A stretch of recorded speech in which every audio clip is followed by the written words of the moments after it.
Manny Pacquiao's Conor Benn was finalized before suspension, says advisor.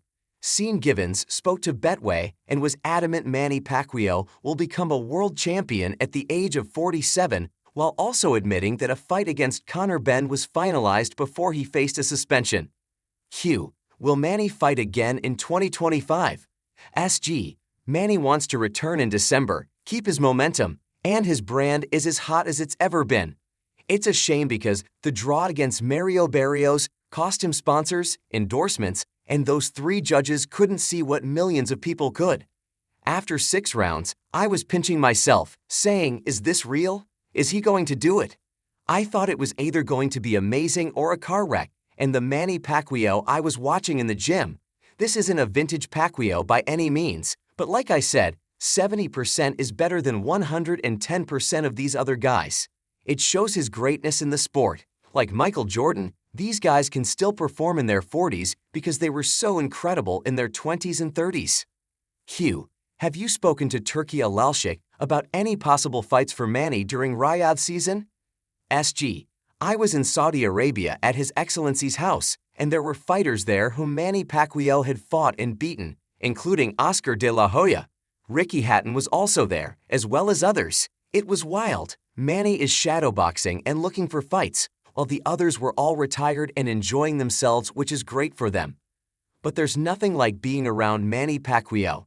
In the old days, it was Roberto Duran, Sugar Ray Leonard, and Tommy Hearns, the last of the great entourages. When Manny retired after the Yordenis Udis fight, I was depressed. I thought it was over. He should never have fought Ugis. He was ready for Errol Spence Jr. and would have beaten him, but Spence pulled out of the fight with 10 days to go. When Manny retired, the fight was still in him, and of course, after the political issues that happened in the Philippines, he still had a lot of fight left. We're in touch with His Excellency all the time, and there was some talk in the past about Manny fighting Terence Crawford, but that was the wrong fight. The Conor Benn fight was done before his suspension, and His Excellency loved that fight and wanted it to happen. We still hope for that at some point, but we also have an Excellency in Al Heyman, PBC promoter, and he has been tremendous for Manny. He's done Manny's last 4 fights, stood by him with the money, and promoted the fights. So we have to give all the credit to PBC's Al Heyman. Q. What did you make of Manny Pacquiao's performance against Mario Barrios, and do you think he got robbed on the scorecards? SG. It's been a hard pill to swallow, but Manny is a man of God and believes things happen for a reason.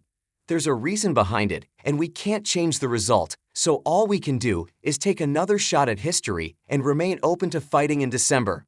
Rolly Romero is one of the most likely fights because Manny wants meaningful fights. He wants to do something that makes sense, not just fight for the sake of it. He wants to break his own record and make history. Now, he'll have to do it at 47, and that's where things stand. Manny Pacquiao is a Hall of Famer, a legend, and when he sets out to do something, he's the first one to make sure he won't get himself hurt.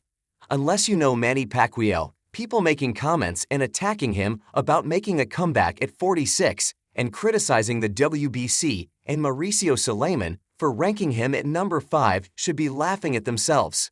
Manny Pacquiao at 70% is better than the current top 10 out there.